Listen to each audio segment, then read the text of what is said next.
Bitcoin $1,25,000 से $60,000 touch कर गया और वो भी बस 3 महीने में 50% से ज्यादा का ड्रॉप और फिर एक ही दिन में $60,000 से $70,000 टच कर गया। वार्निंग दे रहा हूं, ये वीडियो एंड तक जरूर देखना, बिटकॉइन के वोलेटिलिटी का पूरा गेम समझ जाओगे।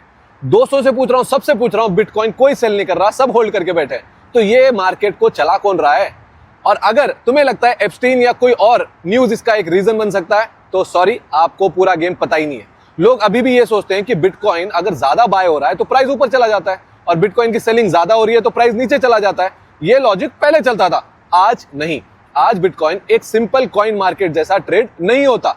आज bitcoin wall street share market की तरह ट्रेड होता है। बिटकॉइन का सप्लाई गेम 21 मिलियन फिक्स है, हार्ड कैप, इसमें कोई चेंज नहीं है। पर एक चीज चेंज हुई है, वॉल स्ट्रीट ने पेपर बिटकॉइन बना दिया है। अब पेपर बिटकॉइन क्या है? पेपर बिटकॉइन का मतलब है लोग बिटकॉइन का प्राइस बेट कर रहे हैं असली बिटकॉइन खरीदे बिना असली बिटकॉइन खरीदे। Futures, options, ETFs, banking products और कितने प्रोडक्ट्स आ चुके हैं मार्केट में। मतलब एक रियल बिटकॉइन किसी के कस्टोडियन के पास पड़ा है और उसी एक बिटकॉइन पर 5 से 6 लोग अलग अलग बेट्स कर रहे हैं, अलग अलग ट्रेड कर रहे हैं। एक रियल बिटकॉइन और उसके ट्रेडिंग ऑप्शंस अनेक। तो मार्केट में लगता है जैसे बिटकॉइन बहुत ज्यादा हो गए हो, सप्लाई बहुत ज्यादा बढ़ गई हो, बट रियलिटी बताता हूं, बिटकॉइन का रिवॉर्ड सिस्टम आज भी वैसे की वैसे ही है। सप्लाई वैसे ही आती है, हर 10 मिनट में आज ऑलमोस्ट 3 बिटकॉइन माइन होते हैं, पर प्राइस ऐसे बिहेव करता है जैसे सप्लाई कितनी बढ़ गई है, राइट? जब प्राइस पेपर बेट्स कंट्रोल करते हैं तो प्राइस तो फिर मूव होता ही है ना, लिवरेज से, लिक्विडेशन से, हेजिंग से। और इसी वजह से प्राइस मूवमेंट बहुत फास्ट होती है, क्योंकि यहां पे आप 10 रुपए लगा के 10,000 की ट्रेडिंग कर सकते हो।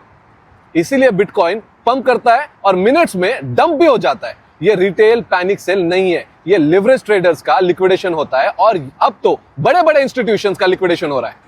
डेरिवेटिव्स जो हैं वो प्राइस को फोर्सफुली नीचे खींच देते हैं। इसीलिए आप देखो, फ्यूचर्स का ऑप्शन पहले गिरता है, ऑप्शंस का प्राइस पहले गिरता है और फिर स्पॉट ट्रेडिंग का बिटकॉइन का प्राइस नीचे आता है। अगर तुम शॉर्ट टर्म ट्रेड कर रहे हो तो सिर्फ न्यूज मत देखो, लेवरेज देखो, ओपन इंटरेस्ट देखो, लिक्विडेशन जोन देखो और फंडिंग रेट समझो और बाद में डूबो, क्योंकि you can not win against this big institutions. 1, 2 या 10 बार आप शायद इनसे जीत पाओगे, बट जैसे 10 अक्टूबर वाला मैनिपुलेशन याद है ना, $40 बिलियन जब लिक्विडेशन हुआ था, ऐसे ही वो एक कोई इवेंट करा के आपसे सब कुछ छीन लेंगे एक ही बार में। और अगर तुम लॉन्ग टर्म बिटकॉइन के होल्डर हो तो क्या करना है? मेरे साथ बोलो, buy bitcoin and do nothing, क्योंकि लॉन्ग टर्म में कोई भी बड़ा इंस्टीट्यूशन आपका बाल भी बाका नहीं कर सकता। बिटकॉइन क्रैश नहीं होता, तुम बिटकॉइन को गलत लेंस से देख रहे हो। समझ आया तो अपने दोस्तों से शेयर जरूर कर देना और ऐसे इंपॉर्टेंट इंफॉर्मेशन के लिए हमें फॉलो जरूर कर लेना। जय हिंद।